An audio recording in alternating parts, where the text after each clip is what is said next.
मदद लेकर आएंगे। इसलिए अब एलिसन प्लान के अकॉर्डिंग माउंटेन से नीचे उतर ही रही होती है कि तभी बीच में उसकी रस्सी कम पड़ जाती है और वो वहीं पर रुक जाती है। जिसके बाद रॉब नीचे आने लगता है और वो जैसे ही नीचे आ रहा होता है अचानक से उसकी रस्सी टूट जाती है, जिससे वो नीचे गिर जाता है और उसकी गिरते ही मौत हो जाती है। जिसको देखकर एलिसन थोड़ा घबरा जाती है, लेकिन फिर भी वो आगे बढ़ना चालू रखती है। लेकिन तभी पहाड़ से पत्थर गिरने लगते हैं और एक पत्थर तो एलिसन को भी आकर लगता है, जिससे वो नीचे पानी में गिर जाती है। एलिसन पानी से निकलकर रॉब के पास जाती है, जहाँ पर वो बेहोश हो जाती है और जब उसको होश आता है तो वो देखती है कि रॉब की रस्सी को किसी ने जानबूझकर काटा हुआ था और उस पर पत्थर भी किसी ने जानबूझकर फेंके थे। मतलब कोई था जो इन लोगों को मारना चाहता था। अब एलिसन वहाँ से आगे बढ़ती है और आगे जाके उसे एड, जेनी और एलेक्स दिखाई देते हैं। वो उन्हें बताने की कोशिश करती है कि कोई हमारे पीछे है और हमें मारना चाहता है, लेकिन एलिसन बहुत दूर होती है इसलिए उन्हें कुछ भी सुनाई नहीं देता है। लेकिन तभी कोई जेनी पर गोली चला देता है, जिससे वो एना के साथ पानी में गिर जाती है। बाकी के लोग उन्हें बचाने के लिए उनका पीछा करते हैं, लेकिन किड और मैक्रे उन पर फायरिंग करने लगते हैं, जिसमें से एक गोली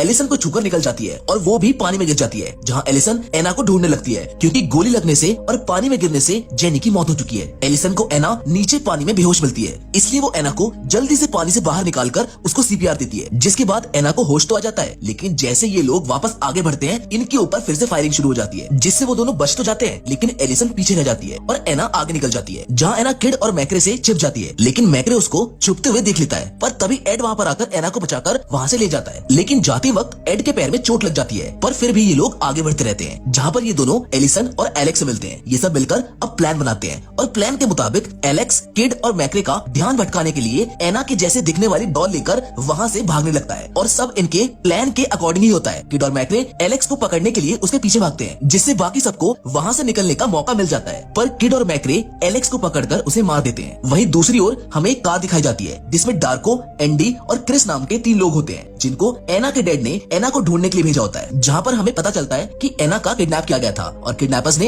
एना के बदले 6 मिलियन यूरोज मांगे थे और किडनैपर्स कोई और नहीं बल्कि किड और मैक्रे ही थे। जिसके बाद हम एक बार फिर से एलिसन, एड और एना को देखते हैं, जो वहाँ से बचकर रात के वक्त एक टाउन में पहुँच जाते हैं, जहाँ उस टाउन में एक लोकल फेस्टिवल चल रहा होता है। वहाँ वो पुलिस स्टेशन जाकर वहाँ के पुलिस ऑफिसर को सारी बातें बताते हैं, जिसे सुनकर वो पुलिस ऑफिसर उन्हें पुलिस स्टेशन में ही रुकने के लिए कहता है। वहीं दूसरी तरफ डार्को और उसका साथी भी किडनैपर्स को पैसे देने के लिए इसी टाउन में आए होते हैं, जहाँ डार्को किड से एक कैफे में मिलता है। यहीं अब पुलिस ऑफिसर अपने साथी से कांटेक्ट करने की कोशिश करता है, लेकिन किडनैपर्स ने उसको भी मार दिया था। वहीं एड को इस बात पर शक हो जाता है कि कहीं ये पुलिस ऑफिसर उन किडनैपर्स के साथ मिला हुआ तो नहीं है, इसलिए वो सबको लेकर वहाँ से जाने लगता है। लेकिन पुलिस ऑफिसर इन्हें जाने से मना करता है और कहता है कि बाहर जाना सेफ नहीं है। इनकी बातें चली रही होती है कि तभी पुलिस ऑफिसर पर गोली चलती है और वो वहीं मारा जाता है, जिसको देख वो सब पुलिस स्टेशन से बाहर निकलकर भागने लगते हैं, जिनके पीछे मैक्रे भी होता है, जिन्हें क्रिस देख लेता है, जो इनको किडनैपर समझकर इन पर गोली चलाता है और क्रिस की गोली एड को लग जाती है, जिससे उसकी मौत हो जाती है। अब क्रिस इससे पहले कुछ और समझ पाता, मैक्रे पीछे से आकर उस पर हमला कर देता है, जिससे क्रिस मारा जाता है। लेकिन मरने से पहले क्रिस अपने साथियों को बता देता है कि उन किडनैपर्स के पास एना नहीं है, जिसे सुनते ही डार्को किड पर अटैक कर देता है, जिससे इन दोनों के बीच में लड़ाई होने लगती है। अब लड़ाई के दौरान डार्को